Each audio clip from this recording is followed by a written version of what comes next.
అనగనగా అవంతిపురం సమీపంలో గల గ్రామంలో ఒక ముసలి అవ్వ మనవడు ఉన్నారు. అవ్వ అమాయకురాలు.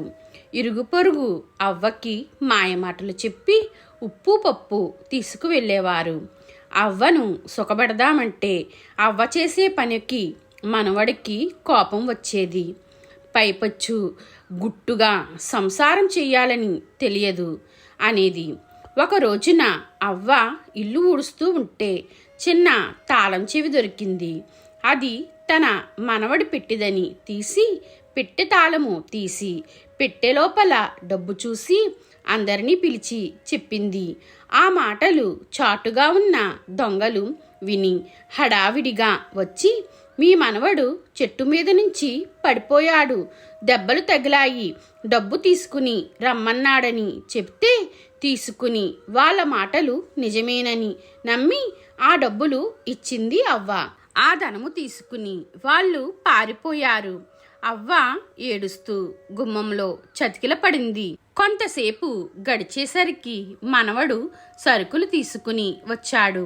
అప్పుడే దెబ్బలు తగ్గిపోయాయా అని అవ్వ అడిగేసరికి అవ్వ చెప్పిన మాటల వల్ల అంతా తెలిసి, నా కష్టార్జితము మట్టిపాలు చేశావు గదే, ఇంకా కాస్త కూడబెట్టి పట్టణంలో వ్యాపారము చేద్దామనుకున్నాను, నాకు ఆ రాత లేదే, మళ్ళీ నా కంటికి కనిపించకు, వెళ్ళిపో అని అన్నము తినకుండా వెళ్ళిపోయాడు.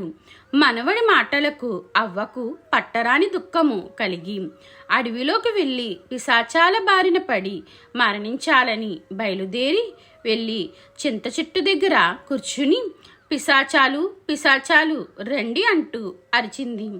2 తెల్లని పిశాచాలు వచ్చి మమ్మల్ని ఎందుకు పిలిచావు అంటూ అడిగాయి. అవ్వ వాటిని చూసి భయపడక విషయమంతా చెప్పి, నా మనవడిచే అంత మాటలు అనిపించుకున్నాక ఎందుకు బ్రతకాలి, నన్ను చంపేయండి అంది.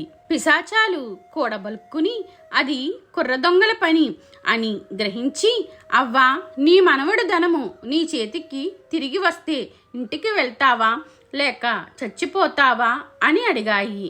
ధనము దొరికితే ఇంటికి వెళ్తానంటే సరే మా వెంటరా అని కుర్రదొంగల వద్దకు తీసుకువెళ్ళి బయట ఉండమని చెప్పాయి.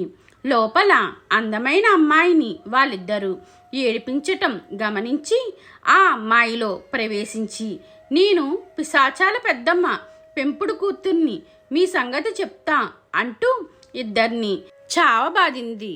దాంతో వాళ్ళిద్దరూ పారిపోవడానికి ప్రయత్నించగా రెండో దెయ్యము పిశాచము ఆవహించి ఉన్న దెయ్యం కాళ్ళ దగ్గర పడేసింది. దాంతో హడలెత్తిన దొంగలతో అవ్వను మోసం చేసి ధనము తీసుకున్నది మీరేనా అని అనగా, మేమే అంటూ ఆ ధనమును అక్కడ పడేసి పారిపోయారు. వాళ్ళు వెళ్ళగాని అవ్వ లోపలికి వచ్చింది.